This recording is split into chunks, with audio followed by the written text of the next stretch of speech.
Thank you for clicking on the video. Welcome back to the channel. This is another review for The Real Housewives of Potomac.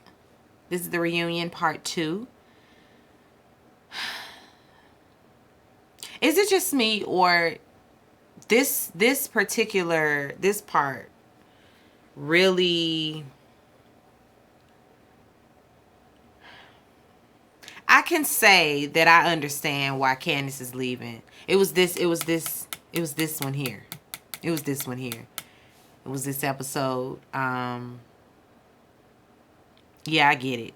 Anyway, we picking up with Ink and Jeremiah. This talk about Jeremiah not being, or maybe not being, Gordon's son. And the ladies are over there talking about his features. Everybody's just joining in on the conversation. Karen shuts it down completely. The kids are off limits, and we need to move on. And Andy, okay, yeah, let's move on. He agrees. Karen, she says that Ink is the rapper that she heard about. But of course, we know he's not a rapper. He's not a DJ. He is a radio personality. And so we're going to get that right. She found out about him, I want to say, at one of her parties or something like that. Hearing the speech from Gordon, all of this stuff surrounding them and their marriage and everything, people are questioning things now. I don't know why. Like, it's been pretty obvious that Mia and Gordon are shaky, and that she, has one foot in, one foot out. Andy tries to make it seem like Mia, was withholding information. But she wasn't. She told Robin on camera in that little salt cave. I think is that what it is? A salt cave? That she was going to file for divorce. So she's pretty transparent. Jazelle asks if Gordon is upset that she's leaving him for a more financially stable man. And Mia says no. Ink has nothing to do with their separation. She says it's honestly his attitude. He cleared her accounts, which is crazy, etc., etc. And Nneka asks if he ever did therapy for the anger management, because Nneka's she's trying to interject and join in on the conversation as best she can, because we really haven't heard anything from her. I guess we'll get into her segment at the end, I guess. Anyway,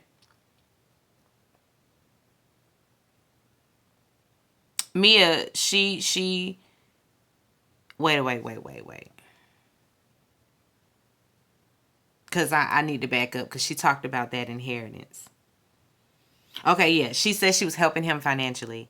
Andy asked about that inheritance, and she said that the money was from, she had 3 grandparents to pass away in 1 year. And so she came up on some coin when they got married. Gordon was really living, way above his means. They had this big lavish wedding that he really couldn't afford. She didn't know that he needed, money management. She explains she has a pending lawsuit right now with the rental agency, over there at the last place they were staying at together. Gordon needs to pay his portion. She's not going to pay his portion for him. And so that's why they are, in litigation right now. And she also can't divorce him because their businesses are up for sale. And so until that's done, till the businesses are sold, she has to remain married to Gordon. She shares that while going through all of this, everybody but Wendy and Candace reached out to her. Wendy is like, and I really don't understand why you would expect Wendy. Like, it's not no situation like Jazelle's. Now, a situation like Jazelle's, regardless, good or bad, everybody should have reached out to her in some form or capacity when she lost her father. Flat out. Now you over there going through marital woes. You think I'm supposed to get on the line and care? Girl, you threw a drink on her. She's not supposed to care. I think you forgot. She on Mia on some, this is a sisterhood and it. Girl, please, F all that. Y'all always want to pull that sisterhood card when you're going through some shit. And then you think you think the girls are supposed to rally. But you been a bitch this whole time and they supposed to rally. Not those two. You might as well count them out. Sorry, Mia. Sorry. Candace just flat out was like, girl, I didn't want to get involved in that. And you're gonna try to say, well, I mean, is reaching out and saying, and checking on your friend really getting involved? Yep. I ain't want to get involved. I ain't got nothing to add. I ain't got nothing to add. Mia, she says she's now in an apartment in DC. Gordon, he's in Charlotte, but he's going to be moving across the street to the condo across the street. Robin wants some clarification on the living arrangement because she always in people business. She always got a question. And Mia give her a good mind your business. She said, I'm syndicated, baby. I'm everywhere. Y'all want to go to Houston? Don't be asking me about where I live. Because she tried to say there was a stint where Mia was living in Atlanta. So what was that? She's trying to, pry and throw her under the bus all at the same time. No.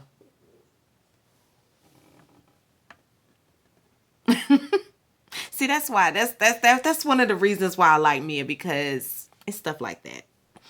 I feel like she went to the school of Nene Leakes. Mia went to the school of Nene Leakes. That was something Nene would have done.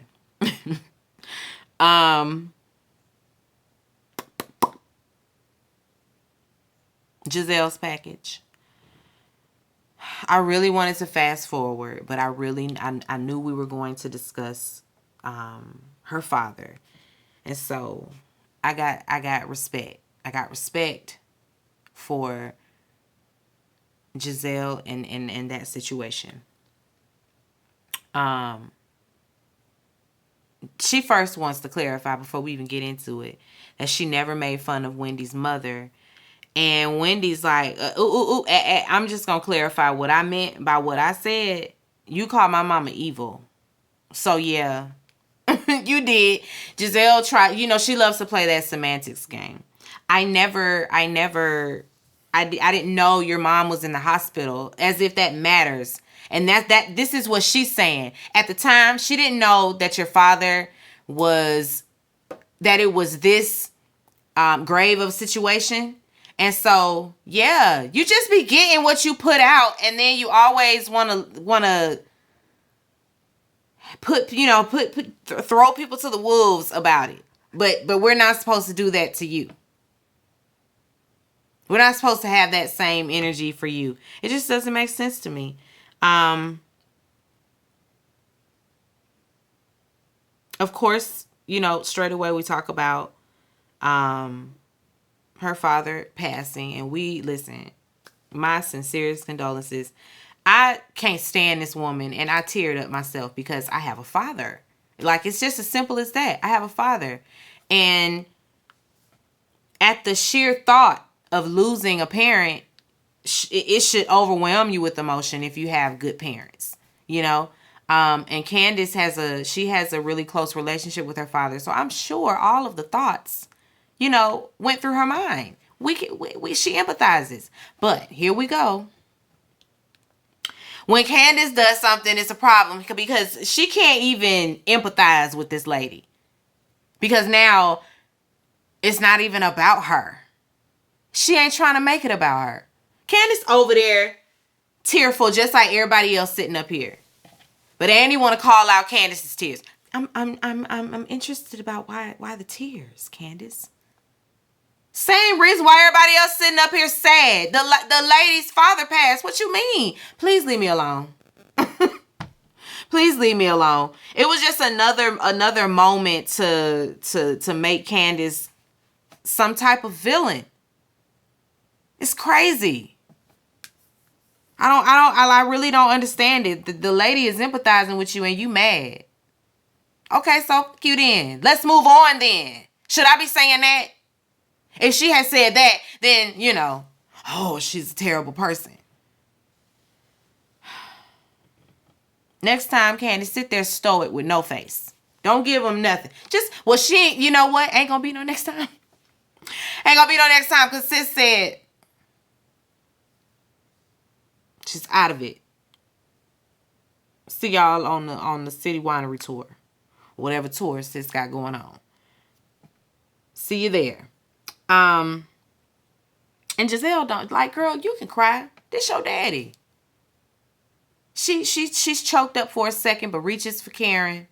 Karen got her hand, and she can push forward and talk about her father and his celebration of life, and she thanks the ladies individually who's there for their support. Anyway, Andy asks if Karen feels like she should have taken a stronger stance when it came to Jazelle and Candace and Wendy, and when they were making faces and all of that while Jazelle was talking about her daughter. And both Candace and Wendy are like, listen, we congratulated you and said nice things about your daughter. Wendy asked about her being an AKA, like, she's legacy, so is she gonna pledge? They had questions. Production can't find footage. Conveniently, they just can't find the footage.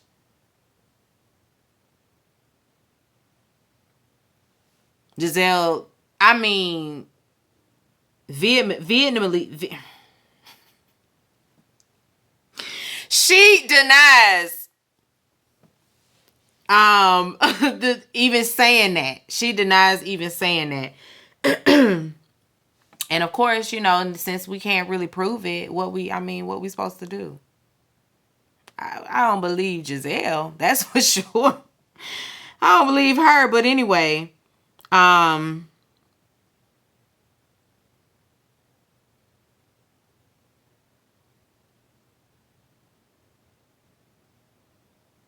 Candace says that she regrets, even sitting there making any face. She regrets it because here she is again weaponizing her kids, like using this as a moment to make somebody a villain. Oh, now they coming for your kids. This wasn't about Grace. This is about you. Nobody wants to hear you speak. We want to just put you on mute all the time. We don't care what the topic of conversation is. When you add to it, it's just like, that's the morale of the room when Jazelle speaks.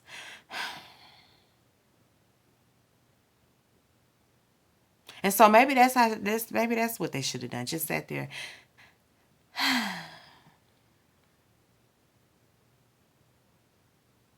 That's so nice. Our daughter going to college. That's so nice. That's so good. I just don't understand what that lady wanted from them girls. It's just damned if you do, damned if you don't. Just don't do nothing. Don't do nothing. Wendy, you'll be there, and you'll be there by yourself. So you know what to do. You know what to do. Just don't do nothing. Cause listen, that one over there, that's a bitch through and through. I really want to move on from this lady because I know. Y'all already know what happened. You already know what happened. Now I gotta find my place in these notes. Okay, we get into Candace's package. Because I don't care about Jazelle dating another man and dating whoever she dating and doing what she doing, Jason, whoever, whatever. Candace's package. Candace, she didn't have to have a biopsy on her breasts because by the time it was time to do anything of the likes, said lump had shrunken, and so we thank the Lord. We thank the Lord for that. So that whatever it was benign in the first place because it ain't even there. Hallelujah.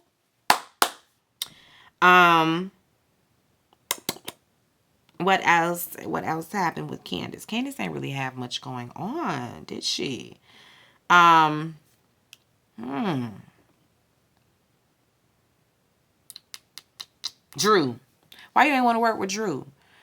It was a business decision. I'm assuming Drew like backdoor her, like they had like some sort of a mutual friend maybe, or no, I think this might have been Candace's friend, and maybe a leg up in some sort of way for Drew. Instead of going through Candace to get to this person, Drew hopped right over Candace, and I feel like maybe she didn't appreciate that, or Candace is privy to Drew doing that sort of thing to somebody else, and whatever the situation was, because she didn't get into it, it left a bad taste in her mouth. And so yeah, there's that.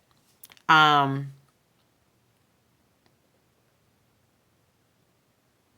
they talk about the lawsuit. It was thrown out. Ashley, she stands on the fact that she knew nothing about it. Candace doesn't believe that she did, but her mama do. Listen, mama knows. Mama knows, so you might want to listen to mama, because Ashley lying to you. She know a little something about it. Talking about she didn't know anything, and she might not have stood to gain anything financially, but girl, you know something. You rubbing his feet every night. You don't know nothing? Stop with your lies, please. Um, Andy goes on and breaks the fourth wall. He says, Robin, did you feel like Candace was coming for your job when she was, tweeting the things she was tweeting? Robin felt like, she wasn't being a friend, and going to social media and doing all of that. She don't feel like she was being a friend. Candace responds to that. She, breaks down this timeline. Apparently, when Candace reached out to her, the way that they showed it during the season is completely different than the timeline that we got. Completely different. They had this text conversation. Robin went somewhere and her hair was down or whatever, and Candace is in the chat, and Candace says something about Robin's hair. And apparently this is after the reunion. I'm thinking, like, I'm trying to get this right, trying to get this timeline together. And Robin says, she throws a comment out there about it being white adjacent. And she should have known that Robin was being snarky, because those were her words for Jazelle, and that's her best friend. So yeah, she was trying to be cute. And Candace responded with, "Are you mad at me?" Because I'm sure you can feel the coming off that text. Robin didn't respond. She reached out to her a couple of more times, maybe one or two other times, and Robin left her on red. She kind of ghosted her. And so, yeah, there's that. Robin didn't appreciate Candace's words. And I don't understand why. I don't understand why it was that bad. Candace didn't say anything that I don't think she wouldn't have said to your face. I don't think that when it comes to, I hate to not finish my thought, but when it comes to Robin's stance on this, and that her friend wouldn't do this, period. I understand if you feel like that. If you feel like your friend shouldn't, run down to social media with her grievances towards you. She could have called you. She could have texted you. She could have did all those things. Absolutely. I 100% agree with that. However, Candace also is coming off the heels of this bitch. Wait a minute. So instead of telling us what you need to tell us about your life, y'all three got together and decided, nah, this go round is Chris. Everybody down? And you was down. So it's really like, is it like a tit for tat? Like, I don't know. Like, it's just, when it comes to this Robin and Candace thing, I don't know why Candace even cares about being Robin's friend. Bye, girl. I just don't understand why you want that friendship. Why? Maybe it served her. I don't know, but Robin, please. Cause she's showing you that it wasn't like that with her. She ain't really care like that. She ain't really care like that. Nah, cause I feel like that nah. Nope. Um she also didn't appreciate the colorist conversation. That's really what did it for Robin all of a sudden. We wasn't even talking about you. I mean, all of that Candace was spewing out at the last reunion was directed at Jazelle. So the fact that you all worked up and she gonna try to work up some tears herself. This was Wendy's opportunity to laugh at her ass. See, you got to have somebody on your side that's going to throw out a little petty on your behalf, like Jazelle and Robin be doing for one another. Anyway,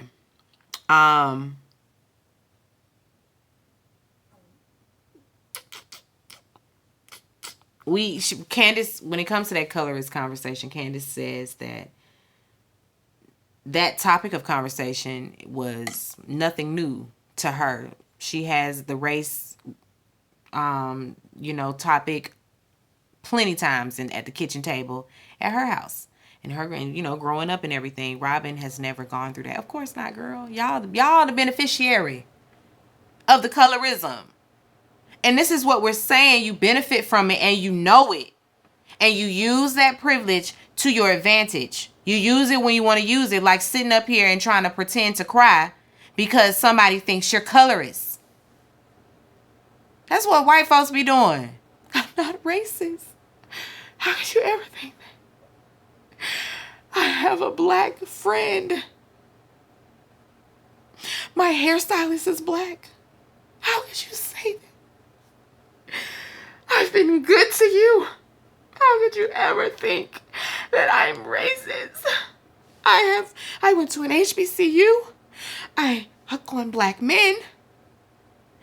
Oh my God, I have black kids. Like they just really start laying it out and it's like, and yet and still, it's giving colorist. Like, what you mean? Girl, please. You benefit from it. And that's just that. If they would just acknowledge that, if they would acknowledge the fact that it exists, that it has existed within within the black community and within any ethnic group for sure. Like I'm sure that this goes on in the Asian community. If you too dark, it's gonna be an issue. I'm sure it's like that in the Hispanic community. If you're too dark, it's a problem. Which is why with the Hispanic community, a lot of them try to separate themselves completely from black folks. What?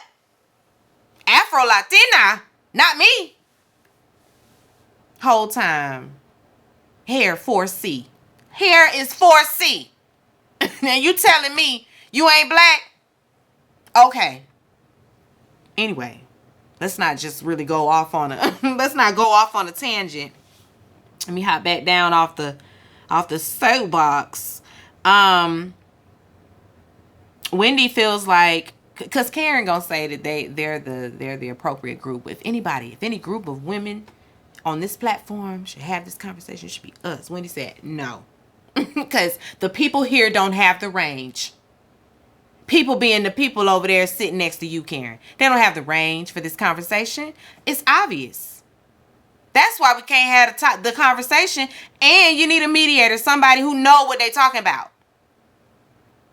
It should have been a whole thing. I mean, a whole thing. Had the Housewives of Beverly Hills sitting up there. Throw them in the bunch too, because they need to listen. They need to hear it. They need to put their listening ears on. For sure. Yeah, it should have been a deeper dive, with more qualified people.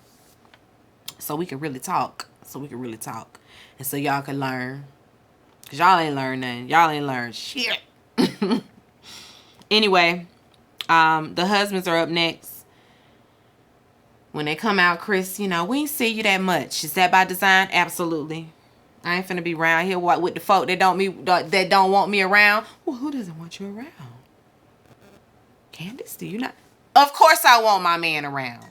What he's saying is, why would he come around when the people are spreading lies? Why would I? That's what he's saying. Why would I?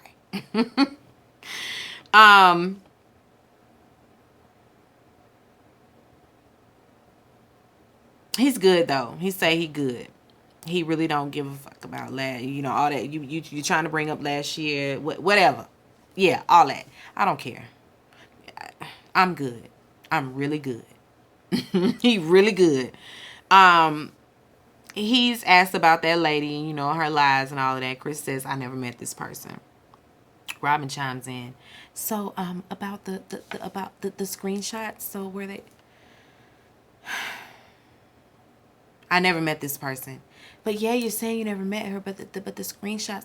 I never met this person. Yeah, but you don't have to meet them to send them. I never met this person is what I'm saying. Moving on.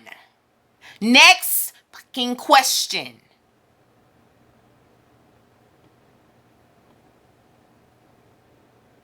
Gordon chimes in, with the attaboy. Gordon chimes in. Well, that speaks to her credibility. It speaks to her credibility. You right? Cause she lying anyway, coming and saying something, then retracting everything, then coming back and retracting that, then coming. Girl, we don't want to hear no more. We don't want to hear no more. And leave Chris alone.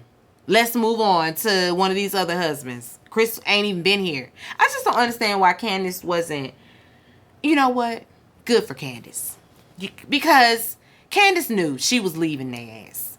She knew. So why am I even finna get stirred up? Why even do all that? And give Robin what she's asking for? Nope. Chris took care of that. He took care of that. He shut her ass up. Because, what? We can't ask Juan nothing. So if I can't ask Juan nothing, don't talk to my man. Don't talk to him. Don't ask him no questions. See, that's what I wanted Candace to do, but I'm glad she didn't. But don't talk to my man, because I can't even ask your man about the lady in Canada. I mean, not the lady in Canada, but the Canadian lady that he buying hotel rooms for. Like, was he in the room? Did he stay over? Or did he just, drop in and help her pay that tab? Where was the football player she was really out there to see? Why didn't he pay for it? See, I can't ask Juan that. So don't talk to my man. Thank you. Crazy lady. Anyway, Andy addresses the men. Juan isn't here per usual. So really, how does it feel? What is that like? Really supporting your women. And Robin just sitting up there looking cheap. Per usual. Cheap. Always. Always. Forever. Cheap. Anyway. Gordon, he's about to address the group. He's tearful. Mia's already crying. And of course, we don't know what's going to happen because it's to be continued. A lot of people are speculating that his cancer is in remission. That his cancer is not in remission, that is back. I just didn't get that morbid about it. I really didn't. Like, I'm not sitting here thinking, I'm not hoping, not saying that they're hoping, but my mind didn't go to, oh, he's about to tell he's gonna die. Why do y'all think that? I'm feeling like maybe, he's about to just flat out and tell them we been divorced for the past 5 years. It's all a lie. I'm thinking he about to say something like that, or, I know y'all been thinking about Jeremiah not being mine. He's not. We found out that he's not. I don't know, but I just didn't think, oh, the cancer's back. No, that's just me. Y'all need to be a little bit more optimistic. Anyway, it's to be continued, so I will see y'all when I see you. Be sure to rate, comment, and subscribe to the channel. It's Call Me Busby, and I will chat with you later. Peace and light. Oh, sidebar. I know American Horror Story is back. I have not taken a gander. I don't think I am. I'm so sorry to those of you who might have tuned in to when I was reviewing it. I'm just not. Because it wasn't good. It wasn't good. My views weren't good on the AHS reviews. And so Busby ain't coming back for that one. I'm sorry. I may watch it, and check somebody's reviewing it though. Ashley Miller, she's reviewing it. I saw that she reviewed it. So go and watch her reviews and tell her that I sent you. Okay? All right. Bye.